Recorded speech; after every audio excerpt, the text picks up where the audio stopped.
거룩하신 하나님 아버지, 은혜를 감사합니다. 주의를 우리에게 주시고 기도하게 하심을 감사합니다. 말씀 따라 주님 앞으로 나아갑니다. 성령께서 우리를 인도하옵소서. 예수님 이름으로 기도드립니다. 아멘. 찬송가 321장 하나님께 찬양드립니다.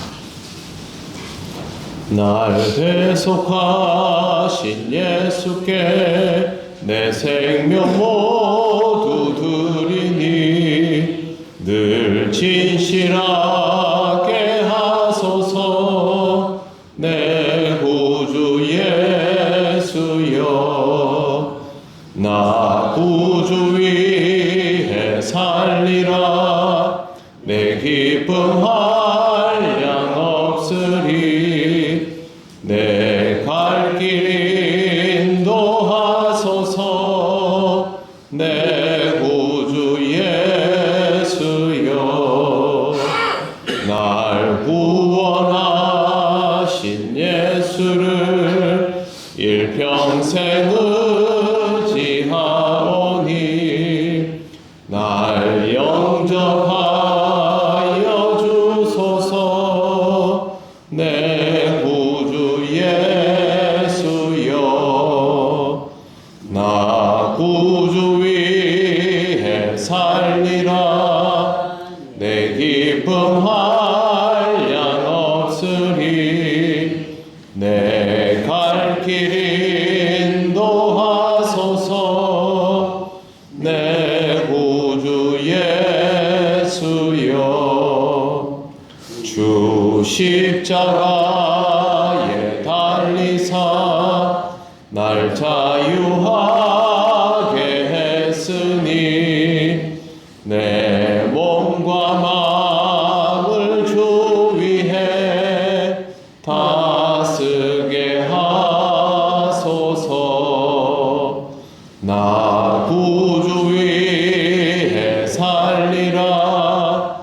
내 기쁨 한량 없으리.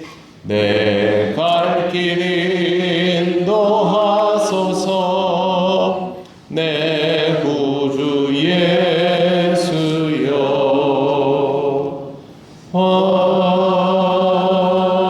아멘. 하나님 말씀 사도행전 14장 1절에서 3절입니다. 합독하겠습니다. 이에 이고니온에서 두 사도가 함께 유대인의 회당에 들어가 말하니 유대와 헬라의 허다한 무리가 믿더라. 그러나 순종하지 아니하는 유대인들이 이방인들의 마음을 선동하여 형제들에게 악감을 품게 하거늘 두 사도가 오래 있어 주를 힘입어 담대히 말하니 주께서 그들의 손으로 표적과 기사를 행하게 하여 주사 자기 은혜의 말씀을 증언하시니. 아멘. 네, 이고니온이라는 곳에서 두 사도는 유대인 회당에 들어가서 말씀을 전하기 시작합니다. 바울과 바나바의 말씀 증거는 위력적이었고 유다와 헬라의 허다한 무리가 믿더라라고 성경에 기록되어 있습니다. 복음을 전할 때마다 분명히 유대인들의 강력한 반대가 있습니다. 그럼에도 불구하고 바울과 바나바는 늘 복음을 전하고 이것을 멈추지 않습니다. 많은 반대가 있을 것을 뻔히 알고도 복음을 전하는 것은 이 복음을 전하고 난 이후에 언젠가는 회심하는 사람들이 나올 것을 믿기 때문입니다. 복음을 전해서 그 자리에서 결과가 나오면 굉장히 좋겠지만 그렇지 않은 경우들이 허다합니다. 그것이 오히려 더 일반적입니다. 그래서 이런 상황을 알고 있더라도 복음은 전해져야 합니다.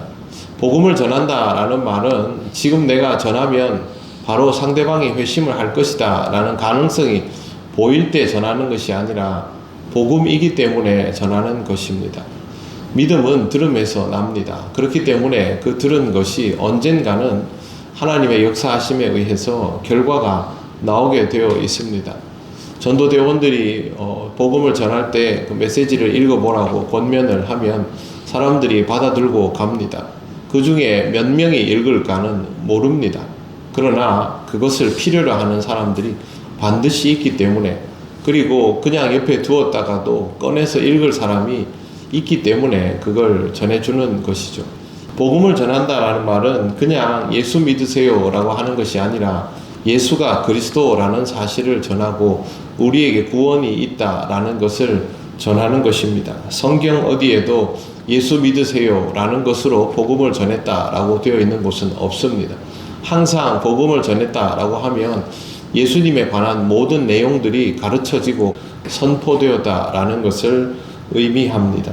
그러므로 복음을 전하는 사람은 항상 복음을 전하기에 필요한 정보들을 가지고 그것을 전달할 수 있도록 준비되어 있는 사람이어야 합니다. 반대에 대해서 조금 더 말씀드리겠습니다. 2절을 보시면 그러나 순종하지 아니하는 유대인들이 이방인들의 마음을 선동하여 형제들에게 악감을 품게 하거늘 이라고 되어 있습니다. 우리 지역과 멀지 않은 한 섬 지역에서 실제로 지금 일어나고 있는 일인데요. 그 섬 안에는 집성촌으로 형성이 되어 있는데 그곳에 교회가 하나 있는데 교회가 지역민들로부터 종탑에 십자가를 떼도록 요구를 받았습니다. 그렇지 않으면 그 교회가 그 지역에 있지 못하도록 실력 행사를 하겠다, 위력을 드러내겠다라는 이야기를 들었고, 목사님은 그곳에 남아서 복음을 전하기 위해서 결국에는 종탑에서 십자가를 떼내고 그 교회를 이제 유지해 나가고 있는 상황입니다. 종탑에서 십자가를 뗄 수도 있고 아닐 수도 있습니다. 우리가 어차피 그 십자가를 숭배하는 것이 아니니까 상관은 없지만, 그러나 그런 섬지역이나 집성촌에서 교회당에 있는 종탑의 십자가는 굉장히 특별한 의미가 있죠. 교회가 여기 있습니다라는 상징성이 있는데 그걸 의도적으로 떼게 한 것입니다. 누구 한 사람에 의해서 아이디어가 시작이 됐을 겁니다. 그리고 그 사람은 다른 사람들에게 그 이야기를 계속 해 나갔을 것이고, 결국에는 집성촌 전체가 교회에 와서 이것에 대해서 이제 반대를 한다라는 입장을 밝히면서 이러한 상황까지 이르게 되었습니다. 복음을 전할 때 이런 어려움들은 굉장히 많이 일어납니다. 실제로 집성촌에서 제일 먼저 회심을 하는 사람은 문중에서 쫓겨나는 경우들이 허다했습니다.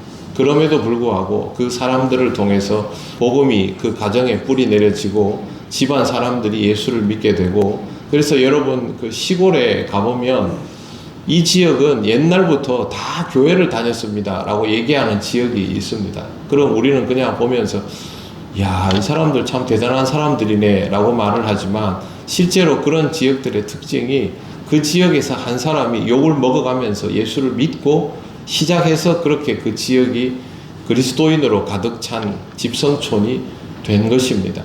그냥 되지 않죠. 반대를 무릅쓰고 그곳에서 복음을 들고 버텨 주었기 때문에 그런 결과물이 있게 된 것입니다. 복음을 전하는 데는 항상 반대가 있습니다. 성공보다 실패가 더 많습니다. 그럼에도 불구하고 우리에게 복음이 있다면 우리는 언제든지 그 복음을 전할 수 있습니다. 우리에게 항상 필요한 것은 복음의 내용과 그리고 그 복음을 믿고 있는 신앙의 자세입니다.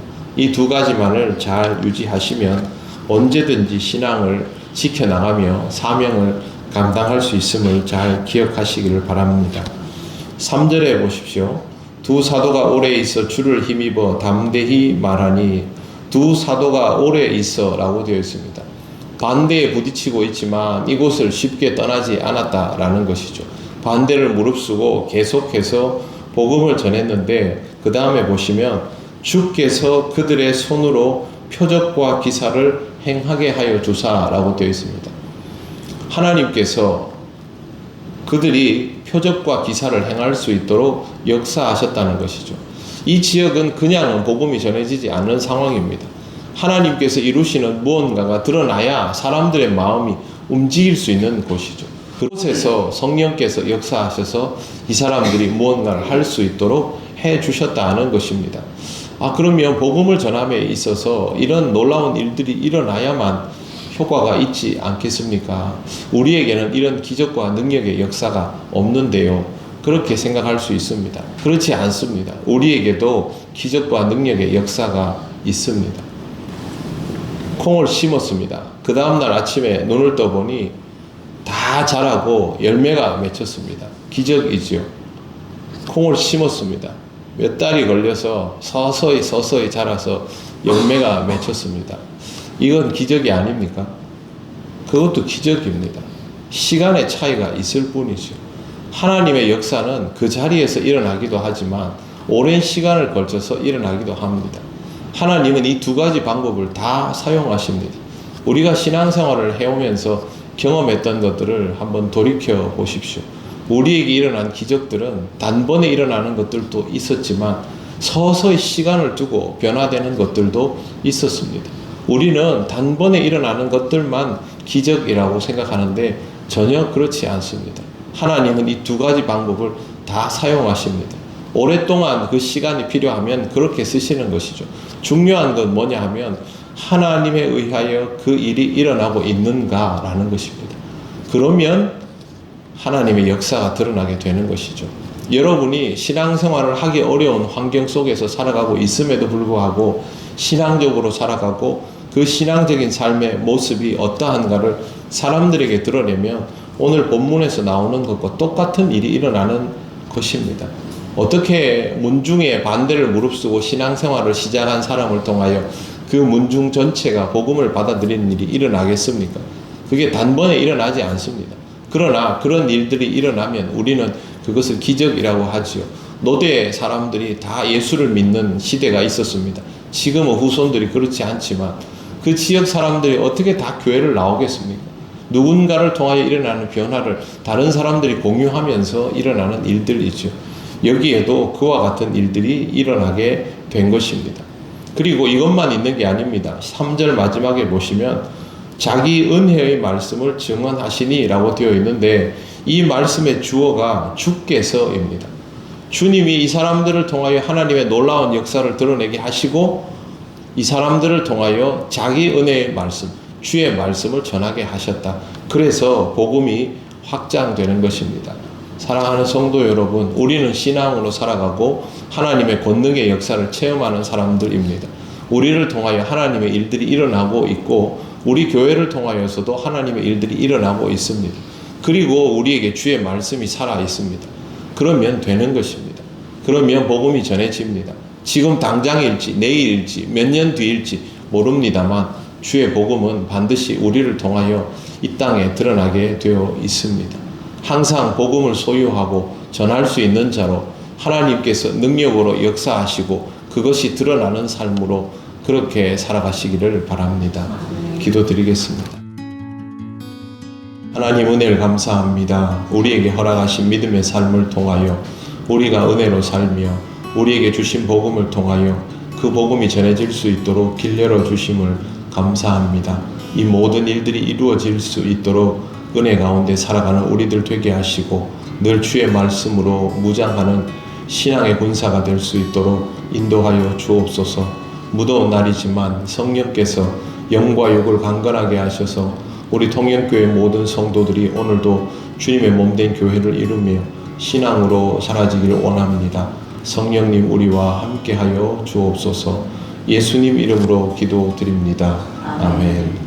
하늘에 계신 우리 아버지, 아버지의 이름을 거룩하게 하시며 아버지의 나라가 오게 하시며 아버지의 뜻이 하늘에서와 같이 땅에서도 이루어지게 하소서. 오늘 우리에게 일용할 양식을 주시고 우리가 우리에게 잘못한 사람을 용서하여 준 것 같이 우리 죄를 용서하여 주시고 우리를 시험에 빠지지 않게 하시고 악에서 구하소서. 나라와 권능과 영광이 영원히 아버지의 것입니다. 아멘.